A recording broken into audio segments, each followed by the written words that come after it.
ஓசூர் அடுத்த கிருஷ்ணகிரி மாவட்டத்துல கெலவரப்பள்ளின்னு ஒரு டேம் ஒண்ணு இருக்கு. பேசிக்கா கர்நாடகால இருந்து அந்த டேமுக்கு தண்ணி வரணும். ஆனா கடந்த 5 வருஷமா தண்ணி மட்டும் வரது இல்ல, கர்நாடகால இருக்க பெரிய பெரிய ஃபேக்டரிஸோட நச்சு கழிவுகளும் வேஸ்டேஜோட சேர்ந்து அந்த தண்ணியில வந்துட்டு இருக்கு. அந்த தண்ணியை பாத்தீங்கன்னா நொர்மறையா இருக்கு. இந்த டேமை நம்பிதான் அங்க உள்ள மக்களா இருக்கட்டும், விவசாயிகளா இருக்கட்டும், ஆடு மாடுகளா இருக்கும், இந்த டேமை நம்பிதான் இருக்கு. இந்த டேம்ல வாழ்ற மீன்கள்லாம் செத்தே போயிடுச்சு இந்த விஷவாயுவை தாங்க முடியாம. இத பத்தி 5 வருஷத்துக்கு முன்னாடி சீமான் அவர்களே பேசியிருப்பாரு. ஆனா அப்ப யாருமே இதை பெருசா கண்டிருக்க மாட்டாங்க. இந்த வழி புரிஞ்ச இப்ப எல்லாரும் இதை பத்தி பார்க்க ஆரம்பிக்கிறாங்க.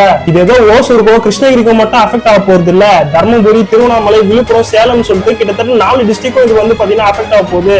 நான் கர்நாடகா மக்களை பார்த்து ஒன்னேன்னு கேட்கிறேன், இதே மாதிரி எங்க கிட்ட ஒரு டேம் இருக்கு, இருக்கிற ஃபேக்டரிஸோட நச்சு கழிவுகளும் வேஸ்டேஜும் இந்த மாதிரி அனுப்பி விட்டு உங்க விவசாயிகளையும் உங்க ஆடு மாடுகளுக்கும் அது ஆபத்துன்னு உங்களுக்கு தெரிய வரும்போது அது உங்களுக்கு எப்படி இருக்கும்? அதே மாதிரி தானே எங்களுக்கும்.